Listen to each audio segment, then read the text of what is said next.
ಕೇವಲ ಮನುಷ್ಯಂದದ, ಕಾಣಿಸ್ಲಿಕ್ಕೆ ಮನಸ್ಸಿನಂಗೆ ಕಾಣ್ತಾನೆ, ಆದ್ರೆ ಅವನಲ್ಲಿರ್ತಕ್ಕಂಥ ಗುಣಗಳು, ಮಾಡುವಂಥ ವ್ಯವಹಾರಗಳು, ಸಮಾಜದಲ್ಲಿರುವಂಥ ಅಥವಾ ಇವನಿಂದ ಉತ್ಪತ್ತಿಯಾಗುವಂಥ ವಾತಾವರಣಗಳು, ಇವುಗಳನ್ನು ನೋಡಿದಾಗ ಅವ ಮನುಷ್ಯ ಅಲ್ಲ, ಕೇವಲ ಮನುಷ್ಯ ರೂಪದಲ್ಲಿ ಇರುವಂಥ ಒಂದು ಮೃಗ. ಶರೀರ ಬಂದಿದ್ದು ಎದಕ್ಕೆ? ಅಥವಾ 84 ಲಕ್ಷ ಜೀವರಾಶಿಗಳಲ್ಲಿ ಅತಿ ಶ್ರೇಷ್ಠವಾದದ್ದು ಯಾವುದು ಅಂತ ಕೇಳಿದ್ರೆ ಮನುಷ್ಯ ಶರೀರ ಅಥವಾ ಮನುಷ್ಯ ಜೀವಿ ಅಂತ ಹೇಳ್ತಾರೆ. ಏನೋ ಪೂರ್ವಜನ್ಮ ಪುಣ್ಯದಿಂದ ಈ ಮನುಷ್ಯ ಶರೀರ ನಮಗೆ ಸಿಕ್ಕ್ಯಾದ. ಈ ಮನುಷ್ಯ ಶರೀರದ ಮೂಲ ಉದ್ದೇಶ ಏನಪ್ಪ? ಮೂಲ ಉದ್ದೇಶ ಏನು? ಡಾಕ್ಟರ್ದ ಮೂಲ ಉದ್ದೇಶ ಏನು? ರೋಗದಿಂದ ಮುಕ್ತ ಮಾಡುವಂಥ ಒಂದು ಉದ್ದೇಶ ಯಾರು ಇರ್ತದಪ್ಪ ಅಂತ ಕೇಳಿ ಡಾಕ್ಟರ್. ಅದೇ ರೀತಿ ಒಂದು ಶಿಕ್ಷಕನ ಉದ್ದೇಶ ಏನು? ಶಾಲೆಗೆ ಬರುವಂಥ ಮಕ್ಕಳನ್ನು ಒಂದು ಆ ಕಲ್ಲನ್ನು ಚೆನ್ನಾಗಿ ಕೆತ್ತಿ ಕಟ್ಟದು ಸಮಾಜಕ್ಕೆ ಒಂದು ಒಳ್ಳೆ ಯೋಗ್ಯ ವ್ಯಕ್ತಿಯನಾಗಿ ಕೊಡುವಂಥದ್ದು ಕೆಲಸ ಯಾರ್ದು ಅದ ಅಂತ ಕೇಳಿದ್ರೆ ಶಿಕ್ಷಕರು. ಅದೇ ರೀತಿ ಮನುಷ್ಯ ಶರೀರ ಬಂದದ. ಈ ಮನುಷ್ಯ ಶರೀರದ ಮೂಲ ಉದ್ದೇಶ ಏನದಪ್ಪ ಅಂತ ಕೇಳಿದರೆ ಸತ್ಯ ವಸ್ತುವಿನ ಪರಮಾತ್ಮ. ಆ ಪರಮಾತ್ಮನ ಪ್ರಾಪ್ತಿಗೆ ನಾನಾ ರೀತಿಯಾಗಿ ಅಥವಾ ನಾನಾ ಮಾರ್ಗಗಳು ಹೇಳ್ಯಾರ. ಪಾತಂಜಲಿಯವರು ಹೇಳ್ತಾರೆ,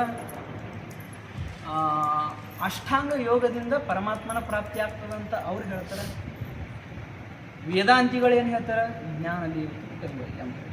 ಜ್ಞಾನದಿಂದಲೇ ಸತ್ಯ ವಸ್ತುವಿನ ಪ್ರಾಪ್ತಿ ಆಗ್ತದೆ ಅಂತೇಳಿ ವೇದಾಂತಿಗಳು ಹೇಳ್ತಾರೆ. ಆದರೆ ನಾರದ ಭಕ್ತರು ಅಥವಾ ನಾರದರು ಏನು ಹೇಳ್ತಾರಪ್ಪ ಅಂತ ಕೇಳಿದರೆ, ಭಕ್ತಿ ಮೂಲಕವಾಗಿಯೂ ಪರಮಾತ್ಮನ ಸಾಕ್ಷಾತ್ಕಾರ ನಾವು ಮಾಡ್ಕೋಬೋದು. ಹೌದೋ ಅಲ್ಲ? ಅಧಿಕಾರಿ ಅನುಸಾರವಾಗಿ ನಾವು ಮಾರ್ಗದಲ್ಲಿ ತೊಡಗಬೇಕು. ನಮ್ಮ ಬುದ್ಧಿ ಅದ 25%, ನಾವು ಕೈ ಹಾಕ್ಲಿಕ್ಕಿದ್ವಿ 75%. ಹೊಂದತೈತನು? ಆಗಂಗಿಲ್ಲ. ನಾವು ಇರುವಂಥ ನಮ್ಮ ಅಧಿಕಾರಿಯಾಗಲಿ ಅಥವಾ ನಮ್ಮಲ್ಲಿರ್ತಕ್ಕಂಥ ಜ್ಞಾನವನ್ನು ಅಳವಡಿಸಿಕೊಂಡು ಅಥವಾ ಜ್ಞಾನವನ್ನು ಮುಂದೆ ಮಾಡಿಕೊಂಡು ಈ ಜ್ಞಾನವನ್ನು ಮುಂದಿಟ್ಕೊಂಡು ಯಾವ ಮಾರ್ಗದಲ್ಲಿ ಹೋದ್ರೆ ಪರಮಾತ್ಮನ ಪ್ರಾಪ್ತಿ ನಮಗಾಗ್ತದೆ, ಸತ್ಯ ವಸ್ತುವಿನ ಪ್ರಾಪ್ತಿ ನಮಗಾಗ್ತದೆ ಅಂತ ನಾವು ಮೊದಲು ನಿಶ್ಚಯನ್ನು ಮಾಡಿಕೊಂಡು ಆ ಮಾರ್ಗದಲ್ಲಿ ನಾವು ಏನು ಮಾಡಬೇಕಾಗ್ತದೆ? ಪ್ರವೃತ್ತಿ ಮಾಡಿ. ಮತ್ತು ಗೀತೆಯಲ್ಲಿ ಹೇಳ್ತಾನೆ ಪರಮಾತ್ಮ ಏನಂತ ಕೇಳಿದ್ರೆ, ಭಕ್ತ್ಯಾ ಮಾಂ ಅಭಿಜಾಯತೆ. ಹಿಂಗಂದ್ರೆ ಏನು? ಯಾರ ಮನಸ್ಸಿನಲ್ಲಿ ಭಕ್ತಿ ಎಂಬ ಪ್ರವಾಹ ಹರಿಲಿಗತ್ತದ ಅವರನ್ನು ಮಾತ್ರ ನಾನು ದರ್ಶನ ಕೊಡ್ತೀನಿ ಅಂತ.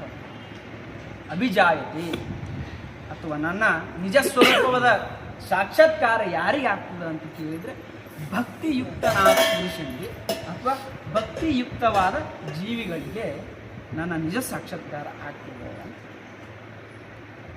ಭಕ್ತಿ ಅನ್ನೋದು ನಮ್ಮಲ್ಲಿ ಉತ್ಪತ್ತಿ ಆಗಬೇಕಾಗಿತ್ತಂದ್ರೆ, ಭಕ್ತಿ ಅನ್ನೋ ಒಂದು ಮರ ಕಾಮ ಕ್ರೋಧ ಲೋಭ ಮೋಹ ಮದ ಮತ್ಸರ್ಯಗಳೆಂಬ ಹರಿಷಡ್ ವರ್ಗಗಳೆಂಬ ಗಾಳಿಯಿಂದ ಗಟ್ಟಿಯಾಗಿ ನಿಲ್ಲಬೇಕಾದ್ರೆ ಅದಕ್ಕೆ ಆಧಾರ ಏನು ಅಂತ ಕೇಳಿದ್ರೆ ಶ್ರದ್ಧಾ. ಏನಪ್ಪ ಶ್ರದ್ಧಾ ಅಂದ್ರೆ? ದೃಢ ನಂಬಿಕೆ, ವಿಶ್ವಾಸ ಇಡೋದು. ವಿಶ್ವಾಸ ಇಡೋದು ಯಾವ ರೀತಿ ಸಿದ್ಧಾರೂಢರು 12 ವರ್ಷಕ್ಕಾದರು ಏನಪ್ಪ, ಎಂದಿಗೂ ಅಥವಾ ಎಂದೆಂದಿಗೂ ನನ್ನ ಗುರು ಪ್ರಾಪ್ತ ಆಗ್ತಾನ ಅನ್ನುವುದೇ ಶ್ರದ್ಧಾ. 12 ವರ್ಷಗಳ ಕಾಲ ಗುರುವಿನ ದರ್ಶನಕ್ಕಾಗಿ ಕಾದಿದ್ದು ಅಥವಾ ಸಮಯವನ್ನು ಗುರುವಿನ ಚರಣಕ್ಕಾಗಿ ಅರ್ಪಿಸಿದ್ದು